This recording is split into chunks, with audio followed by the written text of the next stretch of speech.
Stephen Gudeno, KO Artist Sports are here. The legendary Bernard, the Executioner, Hopkins, the Alien, all the above. First, I want to get into this card, man. Incredible card. Zurdo and Smith. Yes. Like you said, stacked 100%. Ramirez versus Barbosa. Excellent, excellent fight. That was a fight that everyone wanted when you guys signed both of these guys, right? You got Oscar on there as well, the minimum weight champion. Just talk about that card and just the impact that, Riyadh season, obviously having a Latino night in Saudi Arabia, is just kind of the direction boxing is going, right now. Positive, and it's positive not only just for us and the casual boxing fan. It's popular for the fighters too, and also for the fans around the world, especially for the shows that they're going to see, which is most of them are going to be free. I said that, free, no glitch in this interview. They would be able to witness this fight, stack card for free in November. I mean, this is a start, but not the first leading up to where we at. This is a start from Golden Boy to be backed and supported by Riyadh season. Turkey Al Sheikh is committed, showing it, and going into the new chapter of life of 2025. More to come and more excitement and more big fights. The big fights now is going to at least be taken seriously of making it happen. And that's the exciting part about this, that the fans I'm hearing, East Coast, West Coast, Midwest, 30 South, they are excited because they're getting to see real fights and not hear about them. They are happening, and they're happening rapidly. And this is what's making boxing now come into the Fortune 500 type of businesses, of conversations in between lunch, in between business, and other places. And this is what I love, because guess what? Corporate America, to me, my personal opinion, frown on boxing as not a really elite sport that should be sponsored or respected or taken seriously like other main attraction sports in America. That, to me, will change. In some time, it will change. Not years, but in some time. I feel like it's happening with, like you said, the big cards you guys are putting together. The last big card you guys put together, Ryan versus Devin, or one of the last, I should say. Obviously the fallout is a little crazy right now, being with, Devin suing your guys' company, suing Ryan as well. Yeah. What kind of precedent does that set? Just kind of being an old school guy, just what is your opinion about that, a fighter suing another fighter? I think the opinion is what the fans are responding to it. And I'm a quote, never seen a fighter to get his ass kicked and then sue. Normally, you don't get street cred for that if you're claiming you're a street cred guy. Father. But he said it, and I believe he means it. Truly, I do. I believe everything he says about himself, but I'm not taking it that way. I believe he feels the way he feels, but I also believe that it comes a time where you know that the fans is not supporting you and the boxing world is not supporting you. And the only thing can change it if you get that rematch and do to Ryan what he did to you. I'm talking about his son. That's how we settle things in boxing. We settle things in boxing that way. Yeah, lawsuit in boxing goes hand in hand, but I think it's a bad look.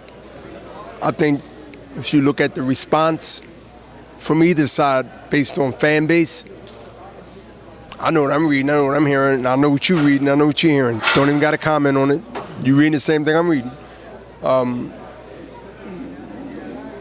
Ryan would gladly take that fight, but you heard what he said. No, he don't deserve to fight me. Okay, I got you. I mean, in a way, it's good because you expose yourself. You also lose credibility. definitely lose credibility in the ring and out in these streets. And he's not even in this. We're not in the streets. I mean, think about this. You got enough energy to smack or punch a fan or a person that's in some amusement park. Everybody's seen the video. I ain't crucifying it. I'm just saying, take that energy and get paid for it, not give a lawsuit and got to pay for that little slap in the head. That gonna cost you. I'd rather go in there and get a few $1 million and redeem myself, more than a few, but I would go in there and get some millions of dollars and redeem myself and say, hey, see, he ain't on that stuff, and see what I did to him. Make that statement. I mean, but what do I know? I'm an old retired Hall of Famer. I was going to say you're a Hall of Famer. You know, a day or two from the nursing home. I understand. I get it. I get it. I mean, you know, I can't. What is? Where does Devin Haney go from here professionally, fight-wise? I mean, after something like this, even maybe young. signing to fight him. No, he's still young. He's still young, and you know, don't count him out. You can snap out of it. You know what I mean? You can start, you know, thinking for himself and still getting the guidance of, you know, people he loves or whatever. But you never know. I mean, listen, it's his choice. It's his career. But time waits for nobody. Time don't even wait for death or life. Just keeps going. Time rule, we don't. Time rule everything around you. So keep wasting time, and then time gonna beat you up. 100%. It does to everybody, right? Just one last one. I know you. I like talking to you, man. Man, I love talking to you too, brother. This is so good. Yeah. Just being a former legend in the 175-pound division, right? In the light heavyweight division. Just want to get your quick take on the undisputed fight, Artur Beterbiev versus Dmitry Bivol, both undefeated, both. That's a real, I feel, a pick'em fight. Just break it down stylistically. What do you think it looks like when the bell rings? Most mistake will pay for it dearly, and I'm talking about pay for it to the point where, like I said, about around the 7th, 8th round, leading up to the championship rounds, we will see who clearly is dominant and who reversed to showing something that we didn't know whether he had or didn't have. It's gonna wind up being a real shootout, technical shootout, and the winner is going to be well prepared to win. And guess what? You can't pick it right now, and I can't help you. I damn sure I can't help you. I can't. I wish I can be at that fight personally, because that fight definitely 100%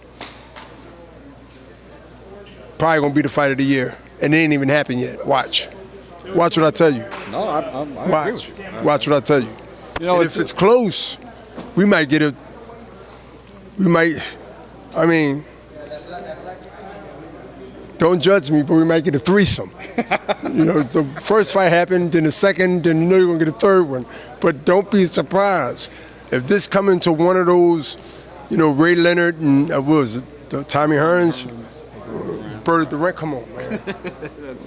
Speaking of some of your old, some of the fight footage you've been putting on Instagram, I saw the fight with Trinidad. That's been great. That was my anniversary on the 29th. Right, that's right. I think 23 years, if my math is right. Yeah, 22, 23 years, yeah. So that was cool. Just past that. Bernard, appreciate your time as always. Thank you, Stay sir. smooth, brother. You too. Hey, try. Thank you, sir. The legend.